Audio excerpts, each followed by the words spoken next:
2018 সালে ব্রাহ্মণবাড়িয়া আশুগঞ্জে শুরু হয় স্টিল রাইস সাইলোর নির্মাণ কাজ।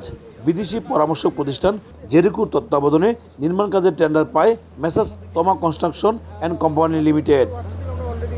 আধুনিক মানের স্টিলের স্ট্রাকচারে নির্মিত সাইলোতে 30টি বিন রয়েছে। প্রতিটি বিনে ধারণ ক্ষমতা 3500 টন। এই সাইলোটির নির্মাণ কাজ শেষ হলে চালের আর্দ্রতা ও তাপমাত্রা নিয়ন্ত্রণের মাধ্যমে দীর্ঘদিন পর্যন্ত খাদ্যশস্য চাল সংরক্ষণ করা যাবে। তবে গত 6 বছরেও শেষ হয়নি প্রকল্পের কাজ।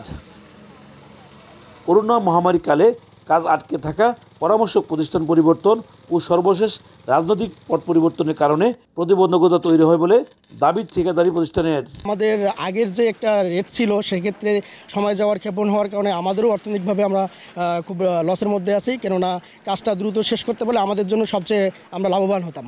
বর্তমানে মেঘনা নদী থেকে সাইলো পর্যন্ত side bagging and loading house, access bridge, steel structure, mechanical ইকুইপমেন্টের কাজ চলছে। যদি পিছিয়েও থাকে এটাকে ব্যাকআপ দেওয়ার মতো তাদের বর্তমান যে একটু সমস্যা পটভূমি পরিবর্তনের সাথে সাথে তাদের একটু সমস্যা হয়েছিল, এটা রিকভারি করতে চেষ্টা করছে এবং রিপোর্টে হয়ে গেছে আপাতত।